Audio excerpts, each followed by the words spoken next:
it felt like something it felt like every day was, you felt part of something special, and there was genuine warmth on that set and love between all of the cast. We still have a text chain that has carried on for That's fantastic. for 15 years, and I think that warmth and the sort of pride that everyone took in making a great show, it just came through. Welcome to Salon Talks. I'm Andrew O'Hare, executive editor at Salon, and this is a really exciting day. Joining me today is Ed Helms, actor, writer, comedian, producer, and podcaster. We're going to get to that. And perhaps more important than any of those things, bluegrass banjo player. You wouldn't have wanted me to leave that out. No, that is definitely the most important thing. Thank you so much for being here, Ed. It's a pleasure. Thanks for having me. Absolutely. A lot of you will recognize, I imagine, Ed from his long-term roles on The Office and in the Hangover trilogy of movies and lots of other film and TV roles. So it's interesting that you were doing a podcast that is not maybe what we would expect from a movie and television actor who is the funny guy in TV shows. Snafu, at least this season of Snafu, focuses on issues like the FBI and government surveillance, and a relatively little known but very important event that happened in 1971. What's the source of your interest in that material? Well, I'll start a little higher altitude with the podcast in general, just yes. for some context to set the stage. But then I do have a very specific origin story for this season that's kind of interesting. But the podcast as a whole is just sort of my, I've been a big fan of podcasts for a long time. And I just was sort of like, do I fit into this space somewhere? Is there something I could be doing? And then started talking to our buddies at Film Nation, like, oh, let's do something together. Well, what is it? And then the conversation just kind of went to like, well, what are my personal interests and hobbies and so on? And so we just kind of dug into, well, I've always just been a little bit of a closet history nerd. And excellent. So this, but is that, there's great history podcasts out there already, like what's Sure. our take? And then we just landed on, well, what about history's greatest screw-ups? Like that's just a fun, these are sort of like the car crashes of history that you can't turn away from, and they're fascinating. There are lessons baked into them. They're, or lessons that we may or may not have learned. A lot of times these epic stories are long forgotten, even though it's hard to believe. Straightforward yet complicated premise, the best kind. Yeah, there you go. So that's sort of how we got started. We did season 1, which was the story of Able Archer, 83, and a NATO military exercise that almost caused a nuclear holocaust. The end of the world, perhaps. Yeah. Just a little end of the world for everybody, no big deal.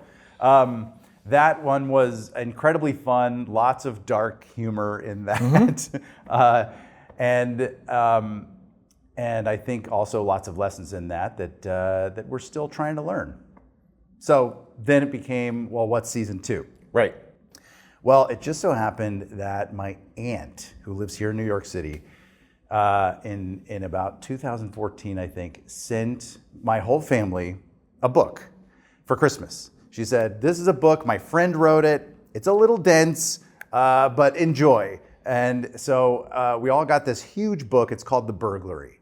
Right. And it's written by Betty Metzger, who was a Former Washington Post reporter. Yep, yeah. Washington Post reporter, went on to become the Dean of Journalism at Berkeley, I believe. Really just a storied career, a remarkable woman. And she happens to also be good buddies with my aunt here in New York City. And so when her book came out, my aunt was like, check out this cool book. I don't think anyone in my family read it except me. And I got into it, and because it is dense. It is a Does that speak about you or about your family? I guess a little of both. Yeah, maybe. But, well, it's more about like books you get for Christmas, right? Does anybody read those really? Like, who knows? But I got into it, and it just is this incredible story of these citizens in 1971 who were feeling harassed or feeling like the FBI was getting out of hand and starting to maybe harass citizens, particularly activists in Yeah. both the civil rights and the anti-Vietnam War movement. Kind of a fraught period, 1971. Incredibly fraught period, kind of like now. bit, Maybe come to we'll think get of to it. that. We might, We yeah. can talk more. But this story just was so riveting, and it stuck with me. So that was 10 years ago. Cut to now, we're doing this podcast, and season 2 comes up, and I'm just thinking, like, how do we work this incredible story about these citizen activists that broke into the FBI, stole a bunch of documents, and began leaking them to a reporter at the Washington Post? That's Betty Metzger. Right. That's who, and that's why she wound up writing the book about it. And you know, our premise is history's greatest screw-ups. This was actually an act of heroism, Yes. on the part of these activists. So, like, how does that fit? Can we somehow make this fit our premise? And then we kind of landed on, well, what these activists did is kind of unravel a terrible snafu within the FBI at the time, which was J. Edgar Hoover's very pernicious activity. And so we sort of frame, that's our framing device, is that the FBI was sort of in the midst of this epic cultural snafu within itself that was affecting so many Americans.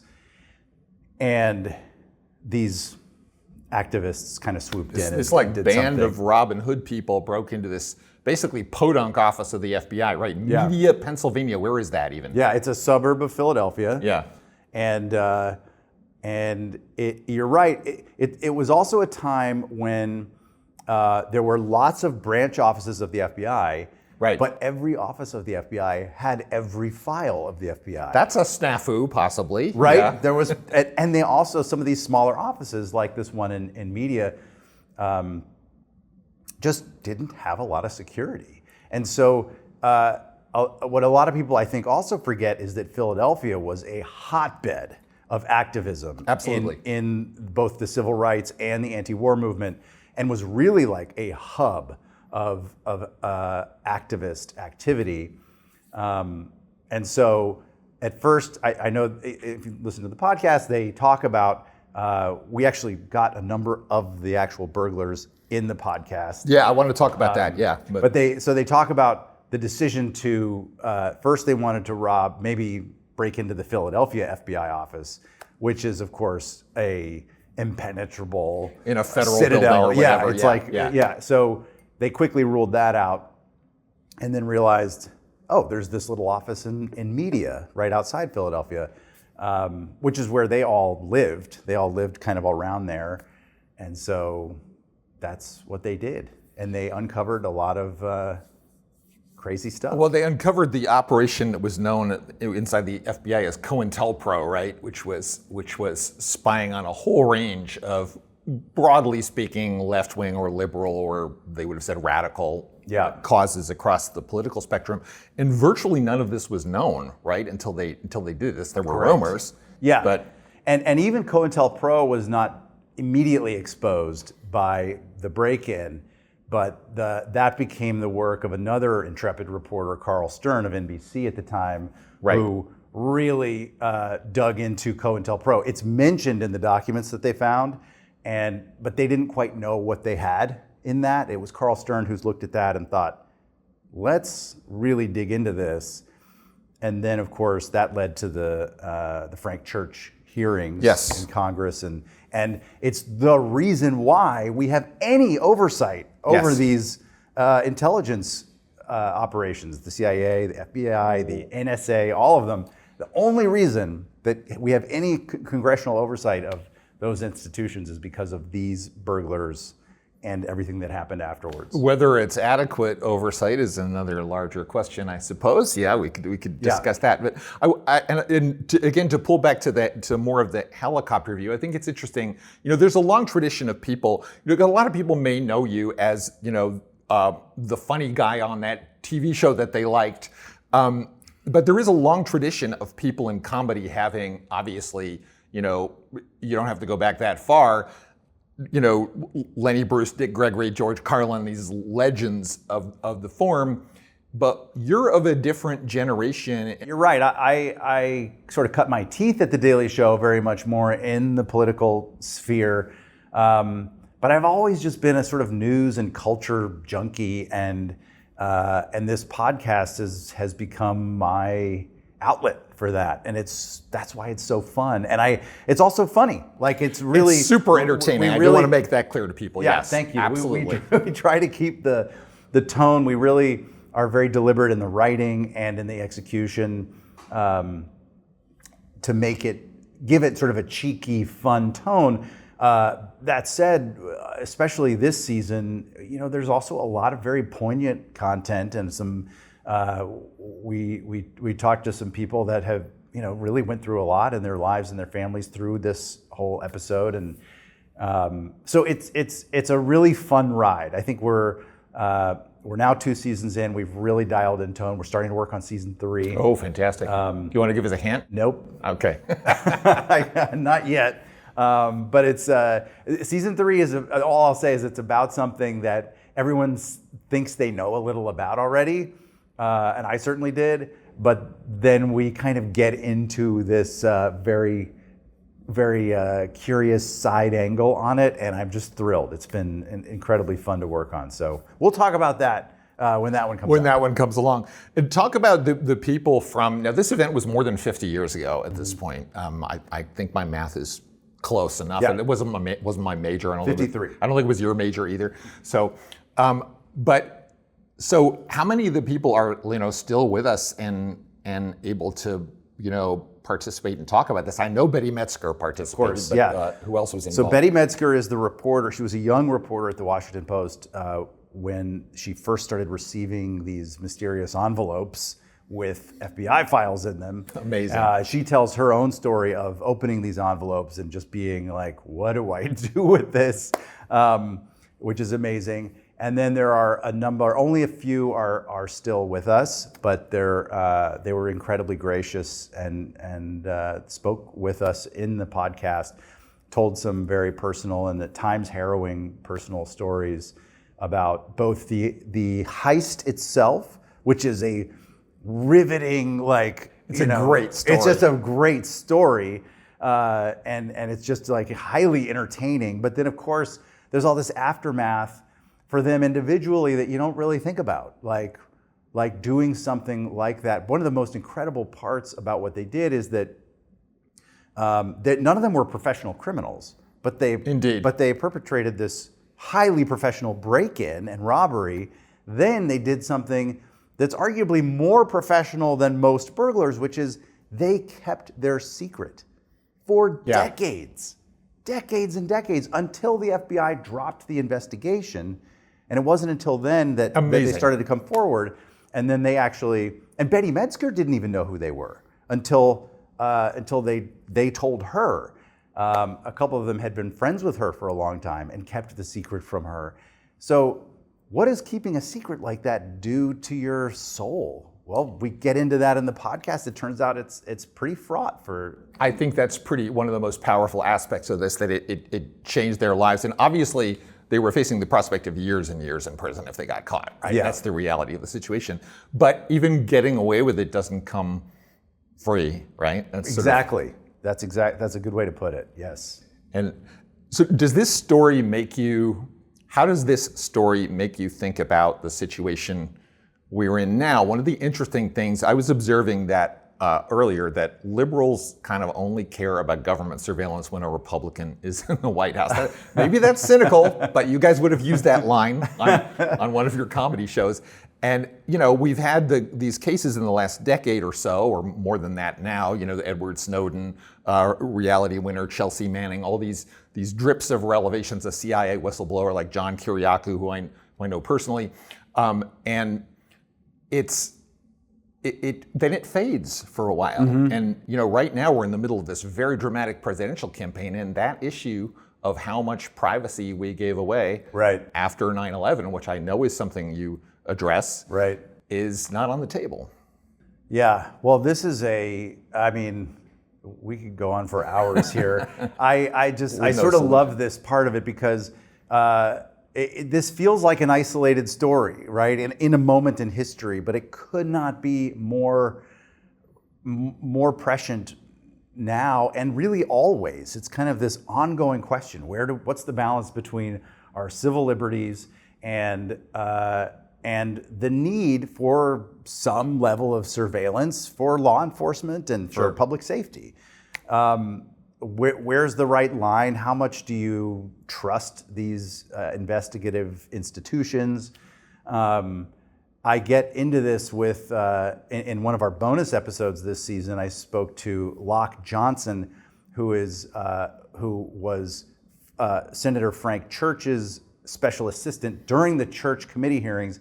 And he is fantastic find. And since then, he's become a scholar devoted entirely to these questions. And that was a really fun, fascinating conversation. But he talks a lot about what you just mentioned, which is this sort of sine curve of like public interest in surveillance, right? So in this moment, a lot of the activist community was starting to feel like, hey, is the FBI actually harassing us? Like, we're seeing these weird guys at our rallies, like they're listening to our phone calls. Martin Luther King was getting these poison pen letters trying to get him to kill himself. Indeed. Like, where is this? What the hell is going on? So then this break-in happens. There's this huge expose, and it blows up. And the Frank Church hearings happen, and Congress says, "Whoa, FBI, you guys were way out of line. It's time to like rein it in a little bit. Here are some fresh regulations. We're going to have a regular oversight." J. Edgar Hoover had decades of just total freedom to do whatever the hell he wanted. Oh, yeah. And of course, he abused the hell out of that by blackmailing everybody and surveilling everybody. But then that was a moment of heightened interest and a heightened response from Congress. Then things kind of petered out. And then all of a sudden the Cold War is ramping up and we're scared again. And the CIA needs a little more leverage and a little more power and maybe a little more freedom of movement. And so Reagan starts to loosen up some of those regulations. Then they start to actually vilify the regulations. And Frank Church becomes like, persona non grata. And all of a sudden it's like, wait, what? Didn't we learn something? So then there's a little bit of a backlash to that, and things kind of even out maybe a little bit more. And then, of course, as you mentioned, 9/11 happens and the Patriot Act. And all of a sudden, we've just given up a lot more of our civil liberties, a lot more of our freedom. And you're right, this is what I also kind of love about this is, because I'm fascinated by partisanship and division, is that this really does feel like something that most people agree on. Right? Yeah. That we shouldn't be spied on relentlessly by our government. And so we're back in this place now where it's, I just think it's always an important conversation. And as Locke Johnson points out, it is always fluctuating. That's a really good way to put it. Just speaking personally, and this might not make me popular with Salon's readers, but I had a hard time taking Robert Mueller seriously as the guy who was going to investigate Donald Trump, because I know a little bit about that guy's past, and he was director of the FBI right after 9/11. And we've just can see above the surface a little bit of what happened to a number of young Muslim people and Muslim communities in this country who got rolled up into conspiracies that maybe were real, maybe were not. I didn't feel like I could turn my back on that guy, honestly. Well, you probably know a lot more about Mueller than I do, but I did think you're speaking to something that's incredibly important and that we don't think about enough, which is what was the motivation for a lot of that anti-Muslim sentiment, or some of those investigations that probably in some cases were well-meaning on the parts of some FBI people. If you give them the benefit of the doubt. And some of them were entrapment, I would say. And some of them were just outright awful or racist or mean-spirited, whatever. But what are the stories that if someone's engaging in that kind of activity, those kinds of investigations, where's that coming from in them? What are they projecting onto, in that case, the Muslim community, and assuming about them? What narratives are they sort of rolling with, and how accurate are those narratives that are sort of justifying this behavior? You know, you look back at J. Edgar Hoover, how he felt about the civil rights movement, or the anti-Vietnam movement, or the labor movement, or a bunch of other things. It was insane. It was so irrational, but these were, and we all do this. I think is this sort of, and it's what kind of stirs up so much division, is that we sort of create these. We're not actually mad at or scared of real people or real things a lot of the time. Sometimes, yes, of course, but a lot of time we're just scared of like these apparitions that we've created, and these narratives that we've foisted upon other people.